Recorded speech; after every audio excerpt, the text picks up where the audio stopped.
Who are just joining us, my name is Samantha Woods, and you have joined us at our Sustaining the Stripers webinar. And we'll just be giving it's really just 7 o'clock now. So I think we're going to start to be respectful of everybody's time, including our panelist tonight, Ben Gahagan. Hi, Ben. Hi, Samantha. Hi, everybody. Again, thank you for joining us to the Sustaining the Stripers webinar. My name is Samantha Woods. I'm the Executive Director for the North and South Rivers Watershed Association. Tonight we have joining us Ben Gahagan from the Mass Division of Marine Fisheries. But before we get started, I wanted to just share with you a little bit about our South Shore Striper Tournament. This is our 9th year, I believe, of a weekend of catch and release fishing for striper. It's going to be starting June 6th at 5 p.m., ending on June 8th at noon. And you can see some of the details here. I particularly want to sort of shout out to our sponsors, Brightway Car Wash, and Rockland Trust, and Fast Signs at Quincy, Design Refinery, who just I was talking to Ben about. That company just made a beautiful logo for this tournament. Riverway Marina, Levitate, Atlantic Pratt Energy, Autoshine Auto Body, Copeland Street Auto Body, Belson Bait and Tackle, which is one of the places you can pick up your measuring stick. Goose Hummock Shop's also another place on out in Orleans that you can pick up the measuring stick and register, as well as Fish Northeast in Plymouth, all places that you can register for the tournament um, during the day on Friday. Um, and Perry Concrete Forming Supply, Hubbard Plant Plumbing and Heating, Citizens Bank, Far Bank, Merrill Engineers, Salwin Law, Waypoint, Barrington Sea. They give us wonderful Barrington coffee, roasting company, Scott Weber Restoration, Seato South Shore, Atlantic Coast Engineering, and Standish Capital. So thank you to all the sponsors for supporting the tournament and supporting the watershed. We really feel strongly that education is really key to sustaining and restoring our fisheries, which is why we've invited Ben to here tonight to talk to us more about proper catch and release techniques and what the status of the striper is and why we need to be so careful about managing that species. So I'm going to stop my share and then I'm going to just ask I'm going to ask you all to take a little quiz so we know a little bit more about you and your interests in fishing. So I think if I've done this correctly, can you see this poll? I hope. Whoops, webinar poll ended. I have to go back and maybe reshare it. Just a sec. I can relaunch this poll. Relaunching. Yes. Okay. I'm going to relaunch the poll. So just a little quick intro poll for you guys to ask you a few questions about, if you fish for stripers, how many years you may have been fishing for. I think it comes to find out from some of the research that certainly your experience in fishing may have something to do with your ability to catch and release properly, but nothing that you can't learn. Um, where you might fish most often, so we'll just give you a few minutes to answer some of these questions. This is not mandatory by any means. We're just trying to find out a little bit more about you all, um, and what kind of fishing gear you fish with. Um, how many have had any experience or learning about catch and release fishing techniques, whether or not you're going to join us. And then just so we know, you can say South Shore, North Shore, you don't have to give me your address or anything. We're just looking to know kind of who we're talking to. Samantha, Eric wrote in the Q&A that he did not see the poll yet, but that was like a minute ago. Eric, do you see the poll now? Eric Hutchins. No. Huh. No. Uh-oh. I Oh, see it, Samantha, but apparently the rest of the people do not see it. well, it looks like 13 of 15 people have responded to the questionnaire, so somehow some people saw it. Uh, Eric, what are you doing, man? Sorry, Eric. Well, let me just give you a little feedback from those of you who have been able, 81% of you participated. It looks like 11 said yes, 2 said no to the first question, do you fish for stripers? Okay, so we got a lot of striper fisher people here. Um, 2 people have 0 years of fishing. 3 have 1 to 5. 5, 1 has 5 to 10, and 7 have greater than 10. So a lot of you are experienced, but still some without experience or lesser experience. And then where do you fish most often? I know I kind of grouped Mass Bay, Cape Cod Bay, and Boston Harbor. Those are big areas. So about 58% said they fish in those areas. Some fish from the shore beach, less from the rivers and estuaries. Some like to go everywhere. We've got a couple fly fisher folks and 7 rod and reel folks. And looks like 80% have some understanding of catch and release fishing techniques, and 20% said no. Um, oh, some of about half and half, maybe. Some people are going to come to the fishing tournament, some no. And I guess I can't really look at the answers for number 1 easily. I think I have to go look at the fill in the blank. So in that part, I'm a little. Anyways, well, I'm going to end the poll. Let me just see, did I? Yeah, view details. I guess that's what I have to do. Oh, I see. Do you see this? Share results. There Okay. they go. Yep. Okay. Does Eric see the results? Bear with me, people. I am not the best webinar hostess. Trying my best here. So, that should give you a little bit more of the responses that I was just sharing with you. Um, Maybe that gives me, okay, Somerville, Kingston, Marion, Onset, Pembroke, Norwell, Marshfield, Weymouth, Bourne, Rockland. So all sorts of places that we've got people coming from tonight. So, so welcome. I'm going to stop the share of the answers to this poll, I think. And then I'm going to hand it over to Ben Gahagan, who is going to share with us a little bit more about how we can best help the stripers and still hopefully enjoy some fishing, and maybe a little bit more about the science behind all of that and the status of those fish. So welcome, Ben, thank you so much for coming. Thank you, Samantha, for having me, and thanks for everybody for tuning in.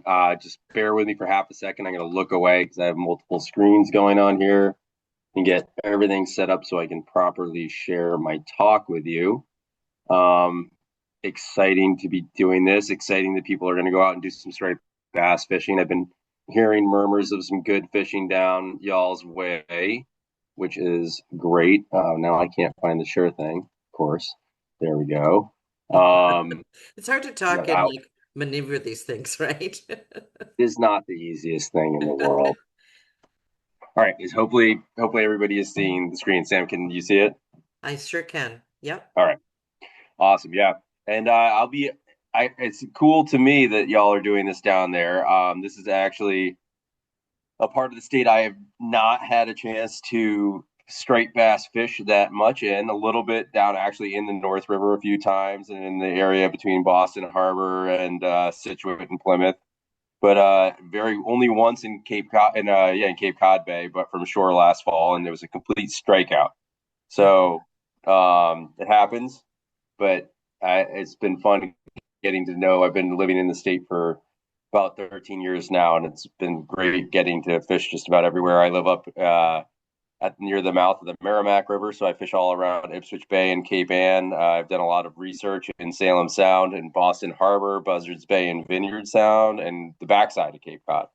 So I've fished just about everywhere else, and then all of a sudden, the last few years, I've had some opportunities to slowly fill in the South Shore and Cape Cod Bay. So it's been lovely. I can't wait to hear more about the way the tournament goes this year, and I'm happy to be talking to you tonight.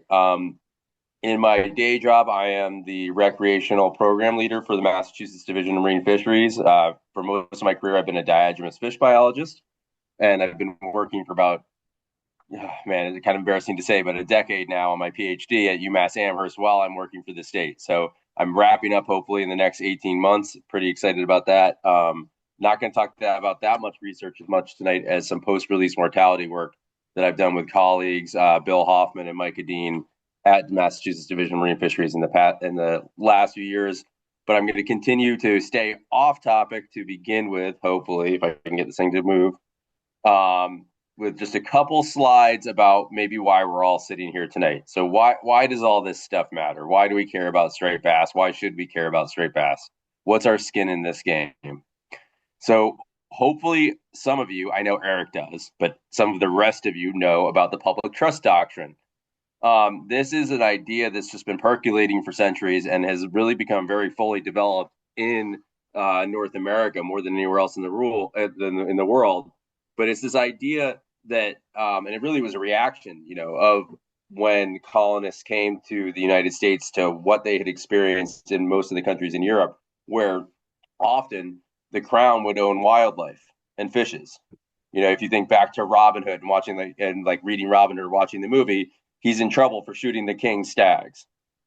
Even no matter where they go, they're still the king's stags. That's not the way it works in the United States, and I'm personally thankful for it. But basically, the idea of public trust doctrine is that we all, the public, everybody in the public, whether you fish for these fish or not, owns a tiny little bit of sliver of striped bass, of lobsters, of cod, of all the public lands we have that are owned by the state. So if we all own it, how do you deal with that? And the way we deal with that is that people like myself manage it in public trust for you. So fisheries managers are charged with trying to manage these resources for everybody's benefit across this wide spectrum of people and interests.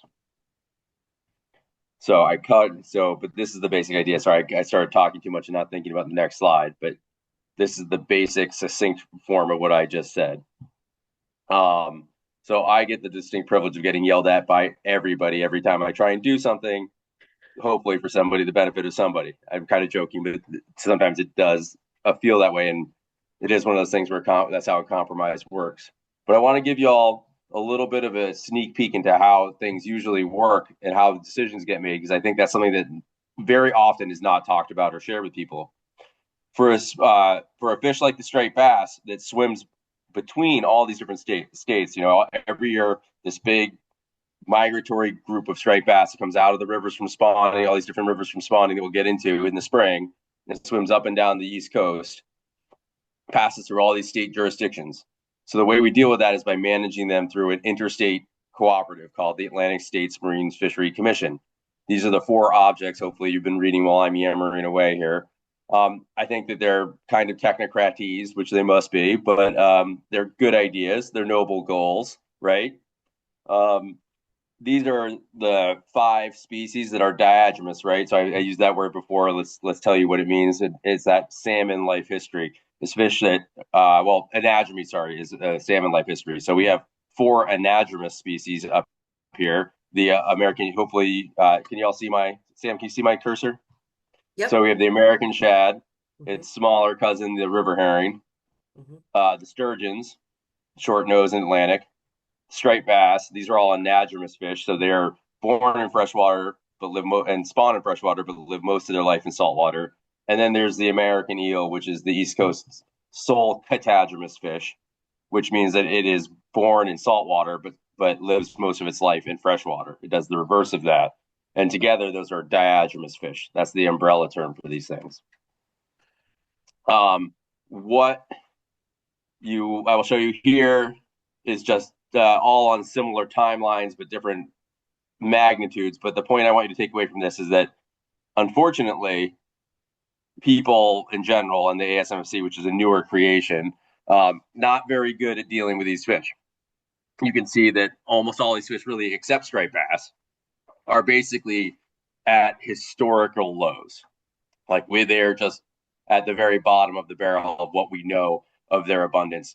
tracking back through different types of commercial landings data. This doesn't include anecdotal data, which would point to even greater abundance when colonists first arrived in what became the United States. So this is what we know. It hasn't done ASMFC unfortunately hasn't done a great job. And fisheries management, as I've said, is a very complex thing. You can see here a basic diagram of the structure of just ASMFC. Somebody like me, I work on stock assessment subcommittees for different species and perhaps a technical committee. And then the people above me will work on management boards, plan and review. And I could someday work on a plan development team. I haven't been asked to yet. And then advisory panels are where the public comes in. You might have recreational fishermen, charter fishermen, NGO members. And there's one of these for this kind of level, this bottom four levels for every species that they manage. And then at the top, you have the management boards and sections where they make all these decisions that become regulations, and scientific committees that talk about the scientific standards they're going to use for all their assessments and things like that. And it goes back up. And that's the basic thing. But I want you to just get the idea that just in this organization that actually makes the decisions, it's pretty complex. It's taking in a lot of different opinions. This is really important. I think a lot of people miss this. Sorry to be hitting you guys with a lot of details and not about what you came for. But so at the level of that management board, which is this yellow block right here where they make the actual decisions, you have to understand that for every state, so for Massachusetts, for every single state, there are actually 3 members that sit to vote for that one state. They have to either come up, they all have to agree, 2 out of 3, or they can actually have like a null vote if they can't come to an agreement on how they're going to vote on something. One person is Dan McKiernan, the director of the Division of Marine Fisheries, or his proxy. So that's the scientific management vote. There's a governor's representative, a government appointed representative, and then there's somebody from the state legislature who's appointed. So basically, you have a political appointee, a politician, and somebody who's representing the scientist every time there's a vote. So what I want to stress here is that when we talk about these decisions, about fisheries decisions, we're talking about decisions that are science informed. They're not science based, they're science informed. And I'll come back to this at the end of the talk, but I want you to just kind of sit with that and think about that for a while and what I laid out. So let's move on to why we're here. Striped bass. Striped bass, just some basic early life history and biology. They, like I said, they are anadromous fish. On the left, you can kind of see the major watersheds. I should probably at some point add that they're born in. I should probably add in the Kennebec. I think we are seeing in Massachusetts fish get caught that are actually Kennebec spawners at this point. That population was basically was extirpated, went extinct. And then about 20 years ago, they rebooted it with fish from the Hudson River. So they stocked it with Hudson River yearling. They grew up in there, spawn, and now we have a Kennebec population again. And we're getting enough reports from the public of gravid fish this time of year getting caught in like the northern Massachusetts, Gulf of Maine. I think those are Kennebec fish heading back in up there to catch the tail end of the spawning season. But as I think that bullet at the top still holds true with the Kennebec and all the restoration that's been done there. They're really only found spawning, like they only spawn in our largest rivers and estuaries. Their young thrive in these estuaries, growing very rapidly.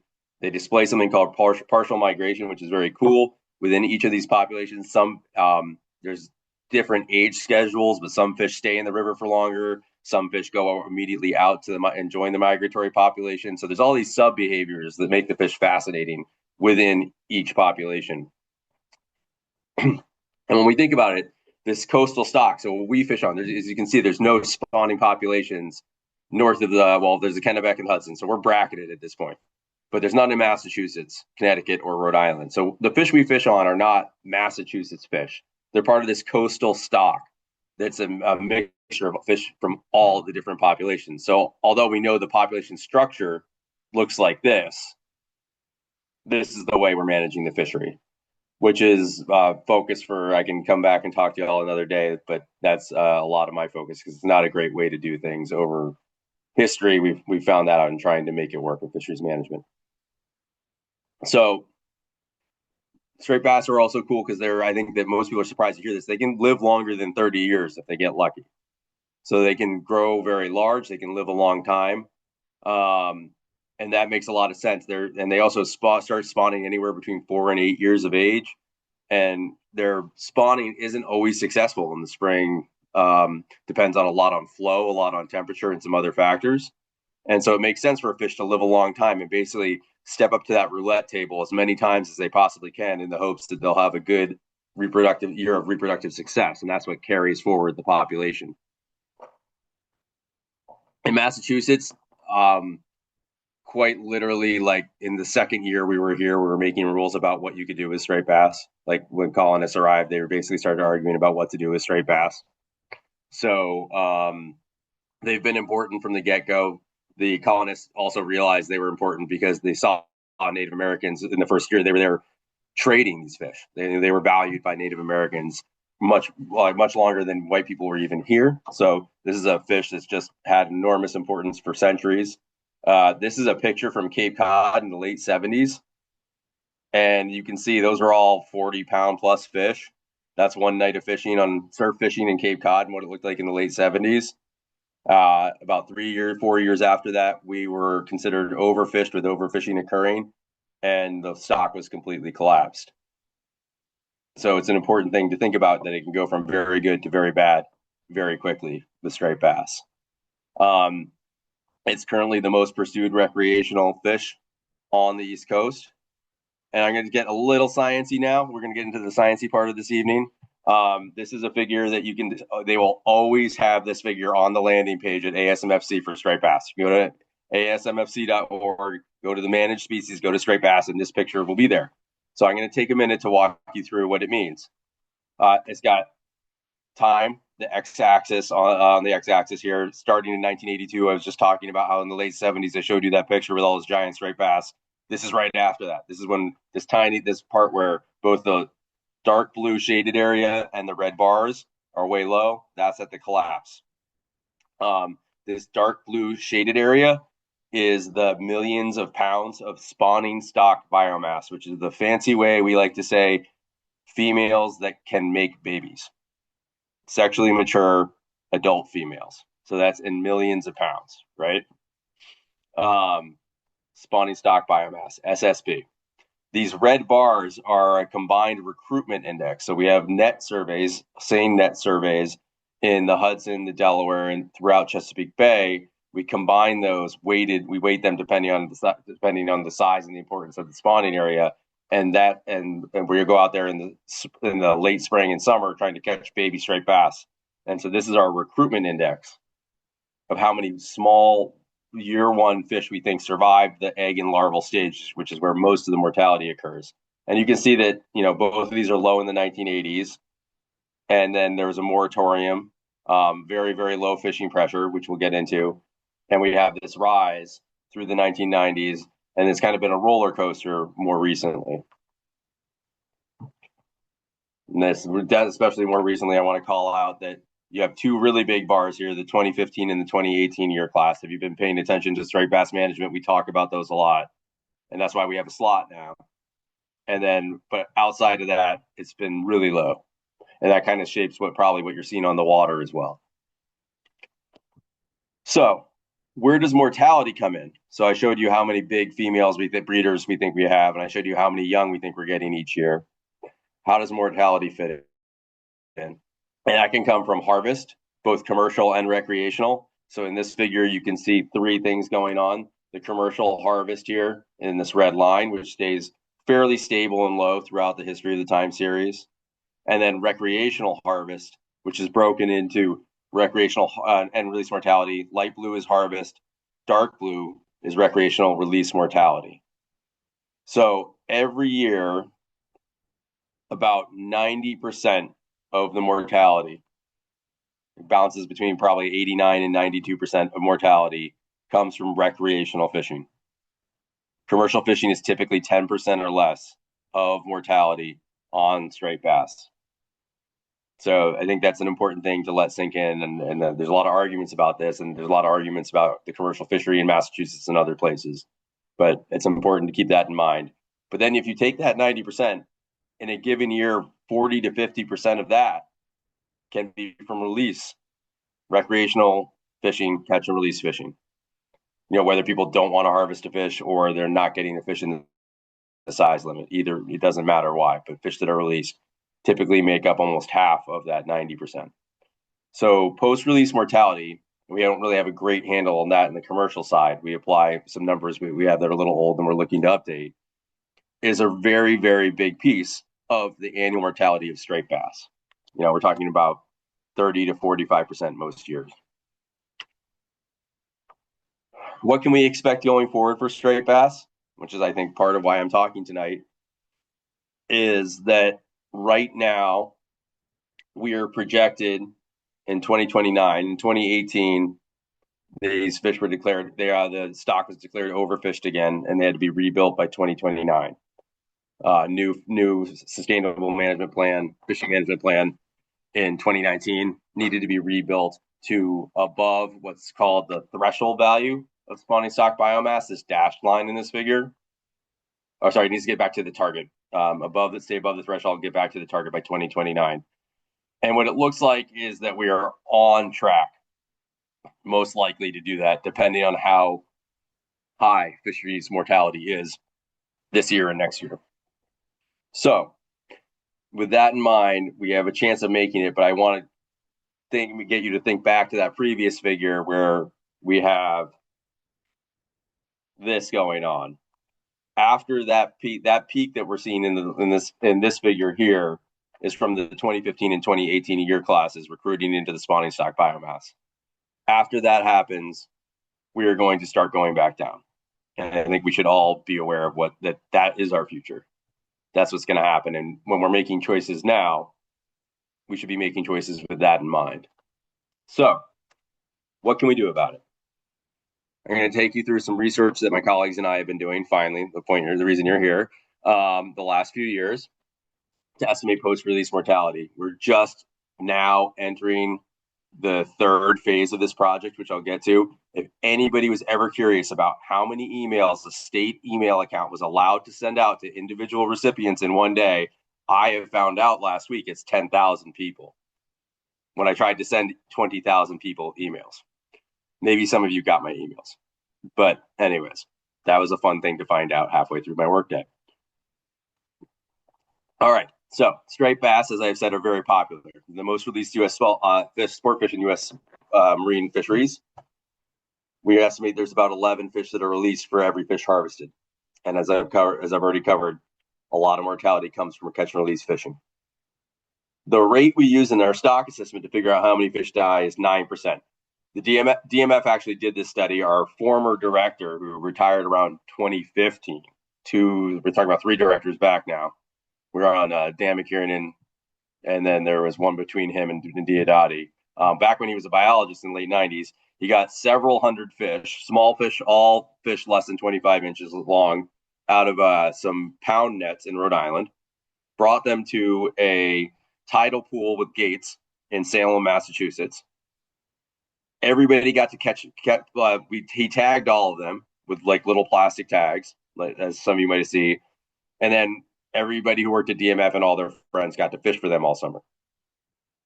That was a nice summer, I think, to be working at DMF. But what they did is they used all manner of flies, lures, baits, and tried to catch all the fish as many times as they could, and then estimated at the end of the year, they closed the tide gates, drained the pond, gated it off, let all the water drain out, pumped the rest of the water out, found all the fish that had lived, threw them over the wall back into the ocean, and then sifted through the mud and found all the tags from the fish that had died. And if they couldn't find a tag, they assumed it had died. And they had records of whether those fish had been caught or not and what they've been caught with. And so that's how they figured out this 9%. 9% of the fish they estimated had died. They said, this is all small fish. This is a very unique system. Like, do not use this. By God, please do not use this for a stock, coast-wide stock assessment. But there's no other number, so that's what's always been used. They did exactly that. Thankfully, we do have better methods now, which is great. So my colleagues and I did a 2-year study with acoustic telemetry tags. You can see in the upper left, that's a tag. That tag's probably about a third of the size of my pinky. At that size, you can see we made little backpacks in the middle part with the striped bass. At the top of the striped bass under the dorsal fin, you can see a little backpack we made. Because we didn't want to put the tags inside the fish for this study because we were looking at release mortality. And then we put receivers all through Salem Sound so we could track these fish. We spent 2 summers fishing in Salem Sound. That acoustic tag had an accelerometer in it, so we could, when it pinged and the receiver heard it and recorded the data from it, we also knew how fast the fish was moving. So if a fish stopped moving for an extended period of time, we knew it was dead. We also could take advantage of a coast-wide network of these fish. So if they left, they would almost certainly be detected. Another one of the Massachusetts DMF receivers, we have about 150 in coastal waters between the work we do on striped bass and other finfish, and then Greg Scomel's great white shark receivers. And then there's thousands coastwide that pick them up. So that's the really cool part about this. And as you can see in this figure, when we caught these fish, we assigned them a condition score, which I'll get a little bit more into that next. But a condition 1 fish was like jaw hook, in the hinge, no blood, looks great, good quick fight. We release it, swims away strong. Very, very low probability of mortality, 1%. And then as you go up that scale to 2 and then 3 and then 4 is a dead fish. It's just a fish you release and it's dead. Bleeding, that you can't revive it. It's floating away dead. A 3 might be like a deep gut hook that it took you a while to try and get the hook out, or you cut it off, but there's blood and it swam away, but it took you a while to revive it and it didn't look great. And then a 2 is like maybe a deeper hook in the mouth, but it didn't not gut hooked. No, like maybe just a little bit of blood from the hook wound, not bleeding from the gills. That's your 2. So we use this acoustic telemetry data, combined it with our condition scores, and we could predict based on a condition score what the mortality was. When we fished, we collected all these different types of information about what we were using. We were using all live bait or dead bait with circle and J hooks. The purpose was actually to look at circle versus J hook. It was just nice that we could make this model to predict mortality. But we recorded the water and air temperature, how long we fought the fish, how long we handled the fish, where the hook was, how much bleeding there was. That's how we got condition. But what we really wanted to know is what about all these other factors that could possibly go into what makes a condition score? Do fish do different types of lures have a higher post-release mortality than others? Do different hook configurations have higher post-release mortality than others? So it took us, in 2 summers, we caught just over 700 striped bass, which is pretty good for a couple guys, going once or twice a week. We did well. We caught a lot of fish. We tagged over 300, caught over 700. But we decided to make this a citizen science study. I'm guessing that maybe 1 or 2 of you were even in the citizen science study. And so people who signed up got a stopwatch. They got a data log to record all this information so that we could take their information and assign condition scores. And the beautiful part about great people like you and citizen scientists is you're a lot more effective. We got 700 fish over 2 years. We had almost 350 anglers with over 2,200 trips and over 8,000 fish recorded. So that's just an amazing amount of data that, thanks to striped bass anglers, we can now play with to understand what causes post-release mortality. And as I said, we have just in the last week, I need to update this slide, sent out the surveys to citizen science angler participants and for hire captains, and 5% of registered anglers in each of the following 6 states: Massachusetts, Connecticut, New York, New Jersey, Maryland, and Virginia. That accounts for annually over 60% of the fishing effort for striped bass on the coast and 80% of the fish landed annually. So we're very excited about this survey. If you did get it, please complete it. I understand there's some problem with some of the links. We're fixing that. So please do it. Super excited. We know from our data, which I'll walk you through, we're gonna continue doing analysis. We're gonna have a really good idea of what causes fish to die afterwards, but now we need to know how people fish up and down the striper coast so we can come up with an actual estimate of post-release mortality for all the states. So this is what the survey will look like if you have a working link. Let's dive into the citizen science data set, and then I'll give you all a chance to understand what's going on and what you can learn and apply to your own fishing as you go out in this tournament and for the rest of your season. So as I said, we had a great response. This is the amount of fish for each of these different combinations, these different types of catching fish. We have surface lure, mid-water lure, bottom lure, fly, and bait, moving from top to bottom, and a percent of the total amount of entries. And you can see the mid-water lures were the most reported, followed by bait and then surface lures. But we did have our share of fly guys, fly anglers, which was great to see. We also achieved a decent, all considering spread and geography. Massachusetts, the lion's share of fish. Rhode Island, Connecticut did contribute some as well, though. And we got a late push from New York and New Jersey last year, which is fantastic. But it was good to see what the way that people fished was a little bit different depending on where you work, which was interesting. And that's part of why we need to do this coast-wide survey. But it's definitely, we did get responses from everywhere. We're hoping to get responses. So I'm going to jump back into this. I was talking about that release condition assignment, right? And so here you have it broken down by 3 factors and different colors. So again, the condition score, remember that a 1 is a fish that's hinge hooked, no blood, swims away fine. 4, dead fish. So black 4, white 1. And as you get to a darker color, that means that higher probability of release mortality, right? So what you can see is that there's these 3 factors for injury on the bottom, vitality, how well a fish swims upon release, from strong to weak to can't swim, and then the hook location. And those are the 3 things that we found to be super predictive as part of that condition score. That's what we were using when we assigned a condition score in our study.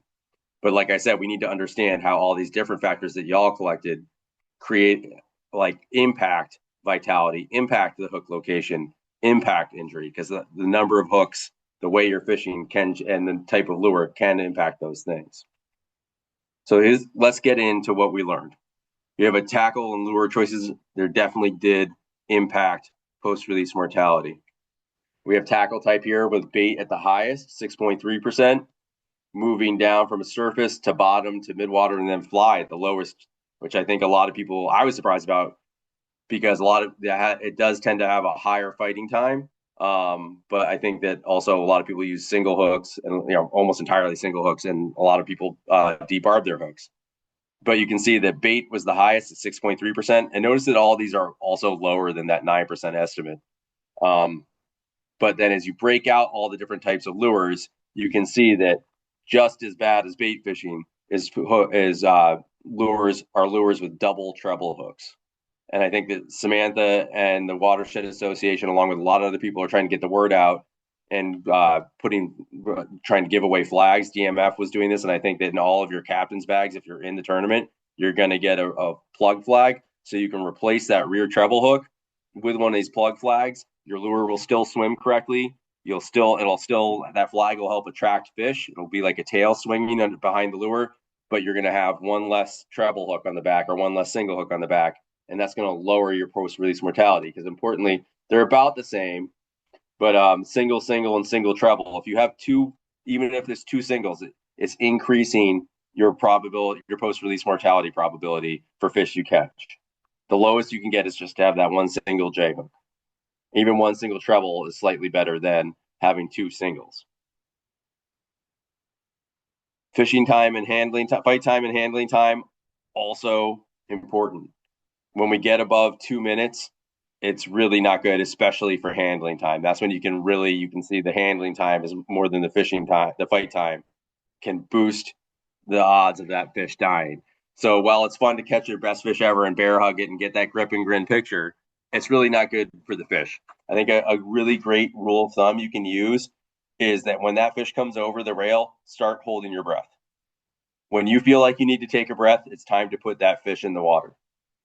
And that's probably a little long, because you have to remember that, you've been fighting the fish, and maybe you're exerting yourself some, not crazily, but that fish has basically been sprinting for however long it took you to get to the boat.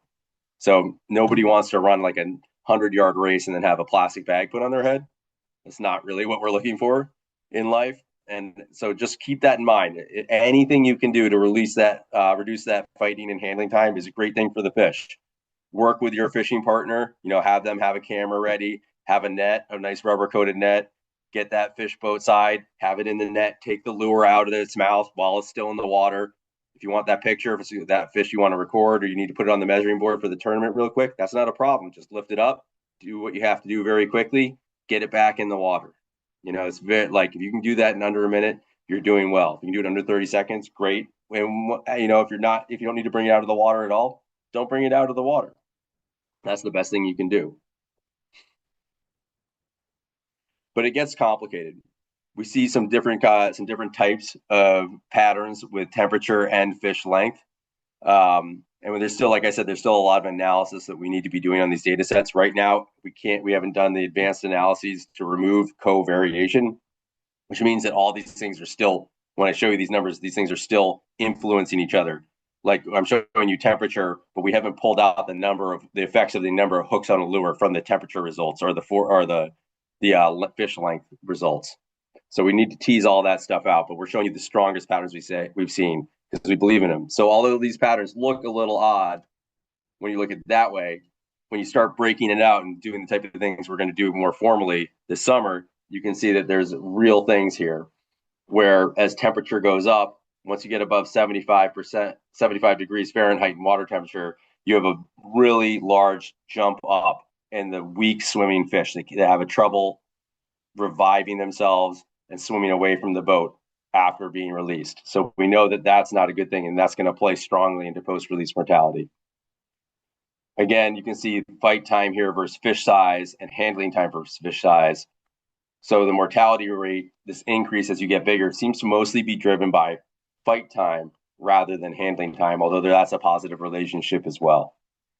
So it's important to think about that, especially with these bigger fish. If you're going to go out, you never know what's going to get at the end of your line. I think we've all caught 35, 40-inch fish on little soft plastics when we think we're casting schoolies.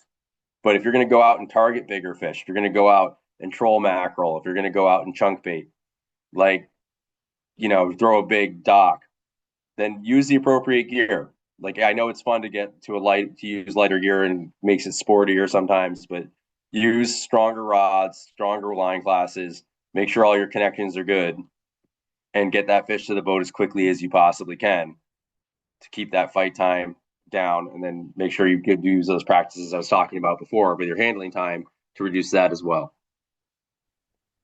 Ben, do So you I'm trying to know, give you just a brief. hold on, Yes, Sam? there was a question in the chat asking about boca grips, if there's any info on, using boca grips and hanging the fish from that. There's not a ton of information for striped bass and other fish. They've shown it not to be great. I think that just logically, if I think that the message I try and give people is like, I have done that. I have weighed a fish that way. In the 2000s when I was catching a lot of big fish, and that's what I was into. That I did that. It's not something I would do now. So I think that, do we know exactly how harmful it is? No. Is it harmful? Almost certainly, yes, to just put 30, 40, 50 pounds by that one little point on their jaw.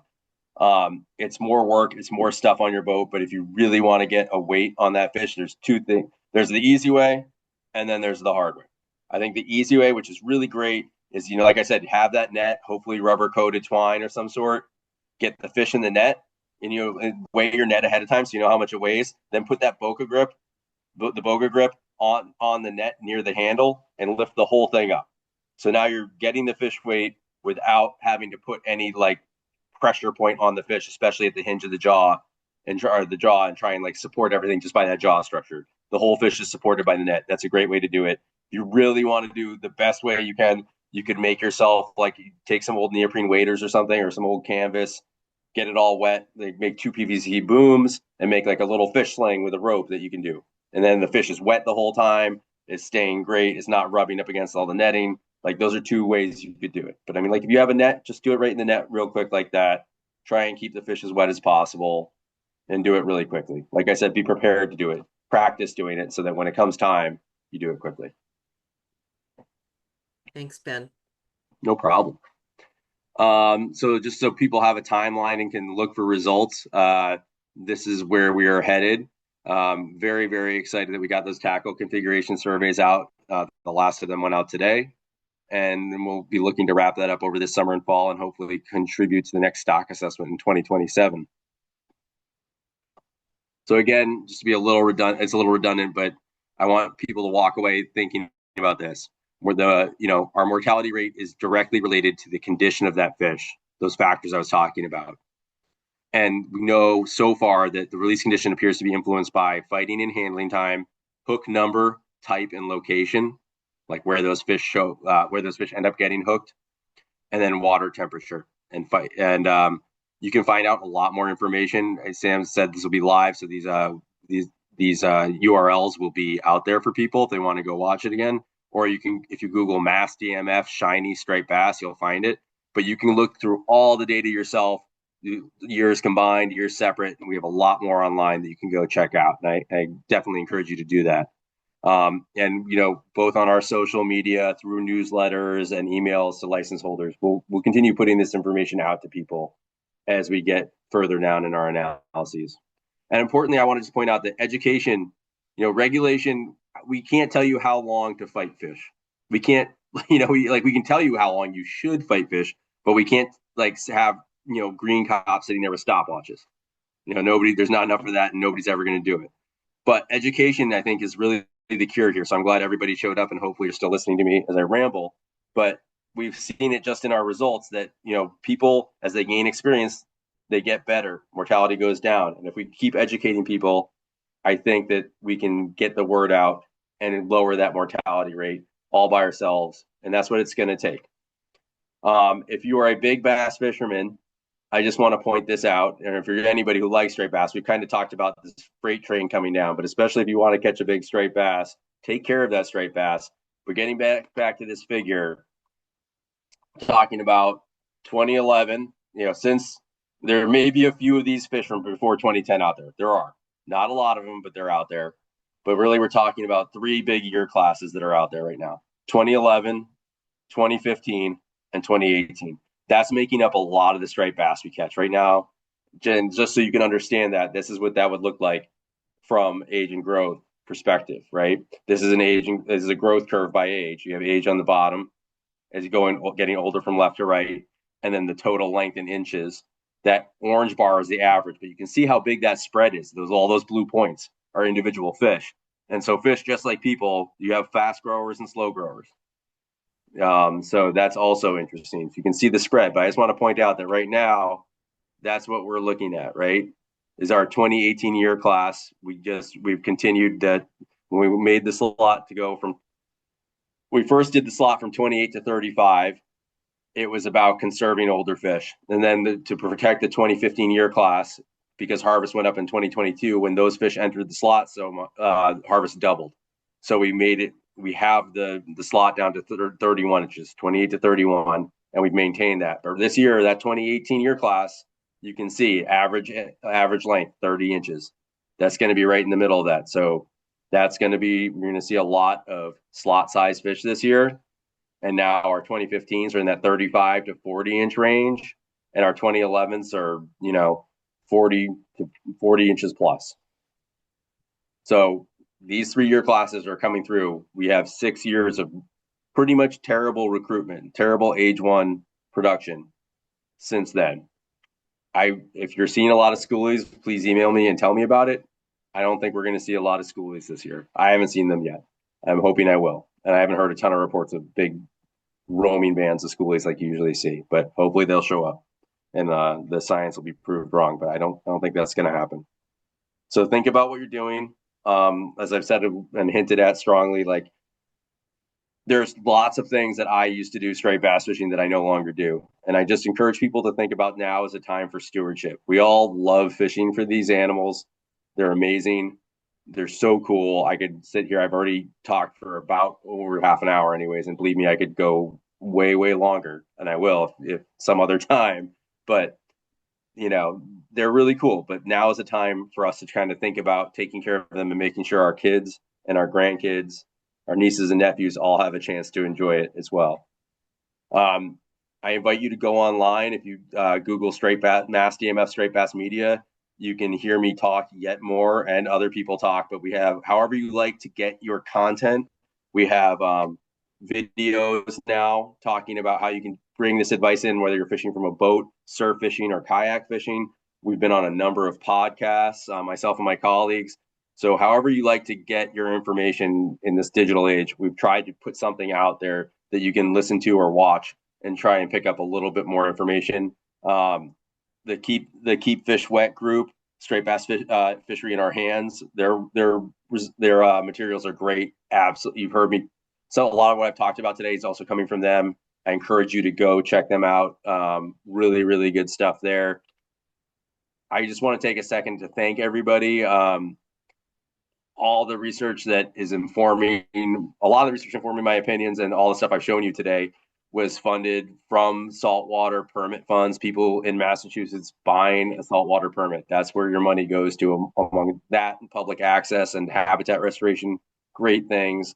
This is supported by the U.S. Fish and Wildlife Service Restoration Fund.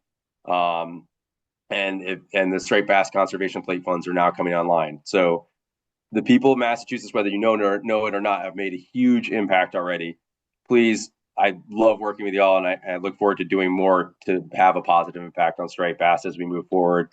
And kind of wrapping it all back up to where I left with those first couple slides. Like, if you're still listening, I'm guessing this does matter to you.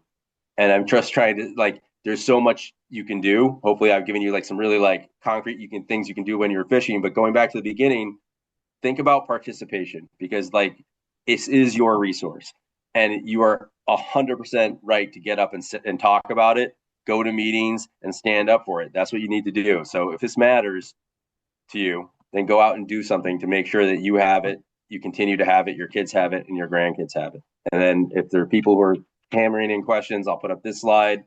And for the QR code people there, you can contribute to the Striped Bass Conservation Fund or go to our YouTube page and check out some of those videos.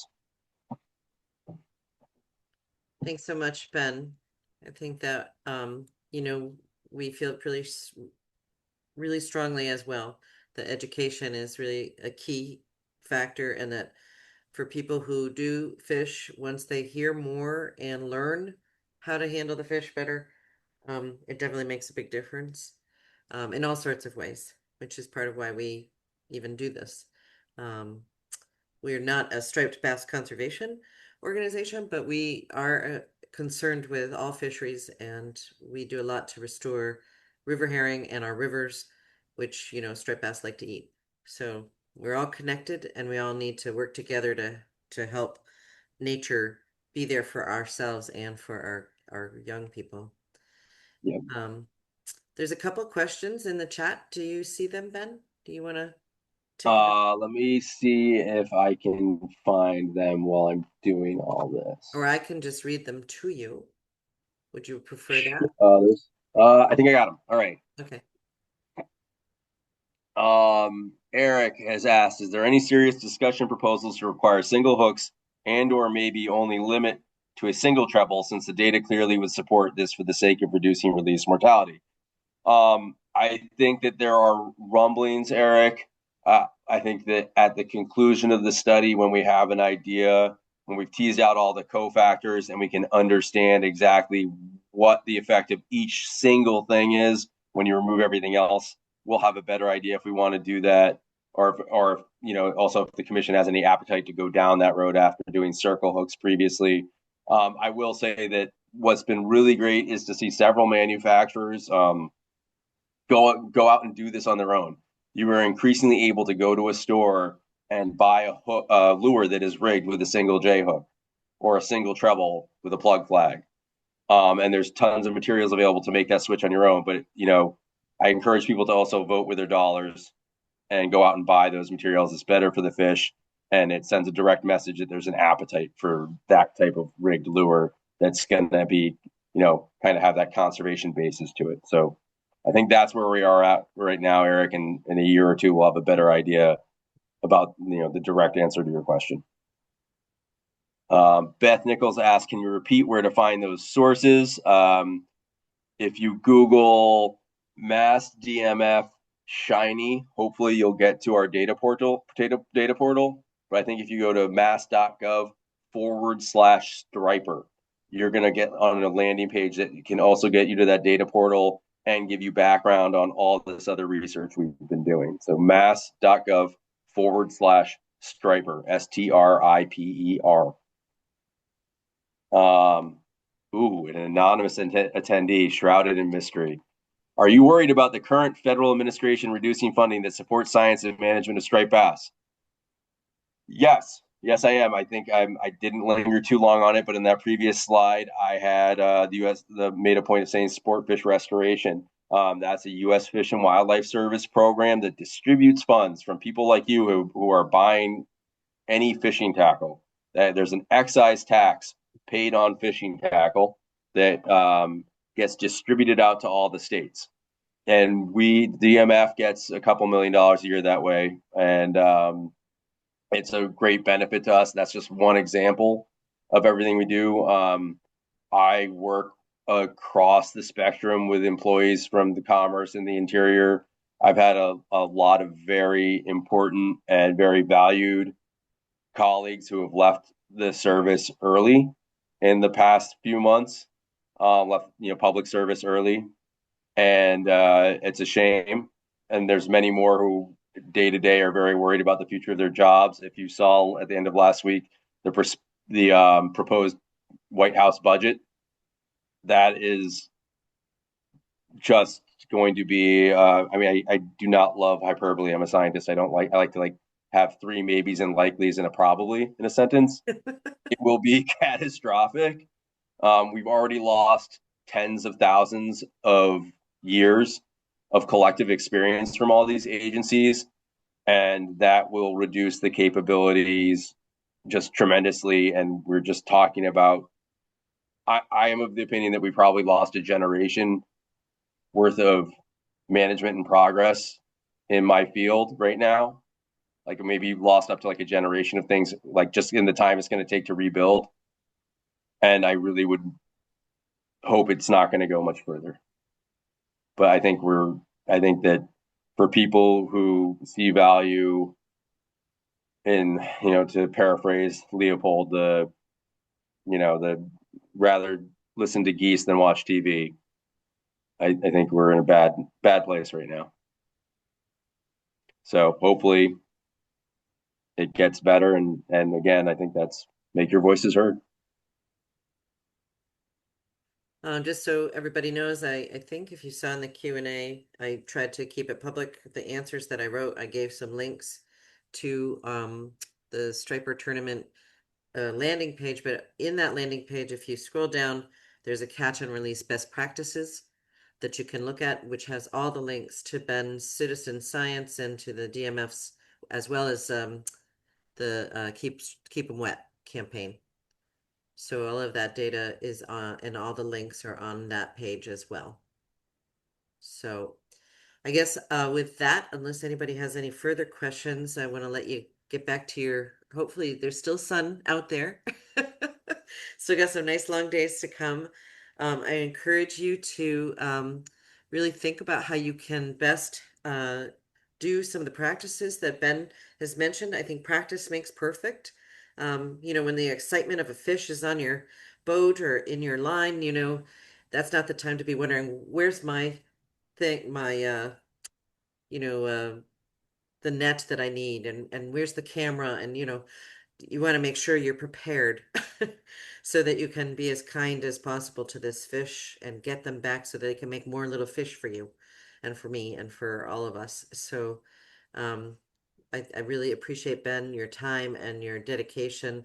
Um, we too are concerned about the loss of experienced scientists, and hope that things will take a turn for the better in that respect.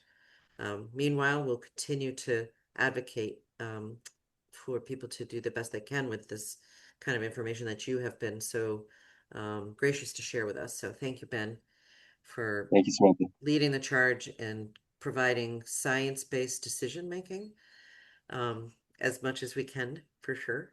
Um, and I hope we see you at the tournament. But if we don't, I hope you take some of these lessons to heart and share them with your friends and family. Okay. With that, oh wait, is there one more? Hold on. Great talk. I'll be out with single hook for snook, reds, and speckled trout early tomorrow. Good. Not here, not here, No. but congratulations and good luck. Yeah, right. All right. For those who didn't get this, we'll send it along to all of those who registered. We'll also be sending it along to anybody in our cohort who signs up for the NSRWA e-news. Um, so we hope to see you out on the water this year. Be safe, and be smart. And is there one more? No, that's it. Done. Okay. Thank you very much. I'm going to, I guess, end the webinar. Thanks, Thank you, Ben. Samantha. All right. Have a good one, everybody.